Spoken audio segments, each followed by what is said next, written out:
പറഞ്ഞോ. ഞാനിവിടെ വന്നിട്ട് ജലപത്ത് ഉണ്ടാക്കാൻ തുടങ്ങിയിട്ട് അതുവരെ ചെറുപ്പത്തിലൊരു കഥ പറയാനില്ല തിരിക എന്നുള്ള. അപ്പൊ അമ്മയും ചെറുപ്പത്തിൽ എന്നെ പോലെ തന്നെയായിരുന്നു എന്നാണോ പറഞ്ഞു വരുന്നത്? അങ്ങനെയല്ല, അപ്പോൾ പണിയൊക്കെ ഉണ്ട് അവിടെ. വേറെ പണികളില്ലേ ഇഷ്ടം പോലെ, ഇതിന്റെ പോലെ വെറുതിരിക്കുക. ഉണ്ണിയപ്പത്തിന് അങ്ങനെ പ്രത്യേകിച്ച് കഥയൊന്നുമില്ല. പള്ളിയിലച്ഛൻ അച്ചപ്പത്തിനും കൊള്ളപ്പത്തിനും കഥ പറഞ്ഞായിരുന്നു.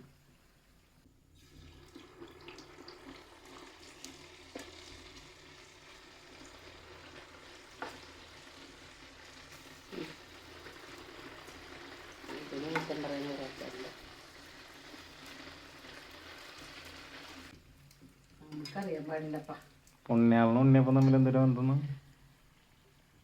സഹനത്തിന്റെ തീച്ചൂളയിൽ കിടന്ന് വേവണ കണ്ടില്ലേ?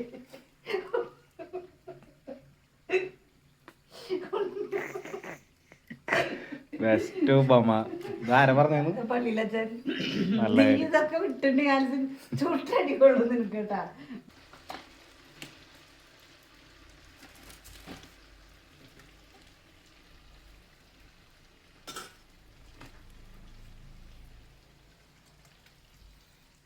ഇതിങ്ങനെ പൊന്തി വരും.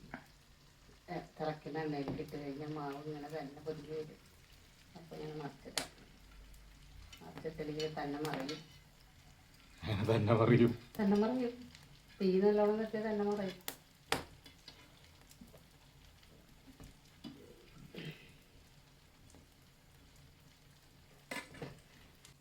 അത് ഞാൻ റീലെടുക്കുകയാണെങ്കിൽ ഓക്കെ. ഉണ്ണിയപ്പം ഉണ്ടാക്കുന്നതും കോഴി ഒഴിക്കുന്നതും പിന്നെ അന്ന് പാട്ടുകളൊക്കെ പാടിയിട്ട് ഉണ്ടാക്കിയില്ലേ പിന്നുള്ളപ്പോൾ പാട്ട്.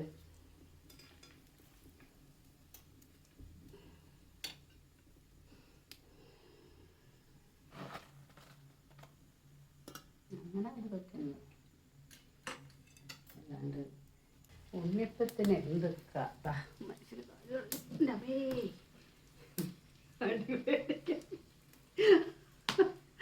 അടി മേടിക്കും നീ എൻ്റെ കയ്യിൽ നിന്ന്.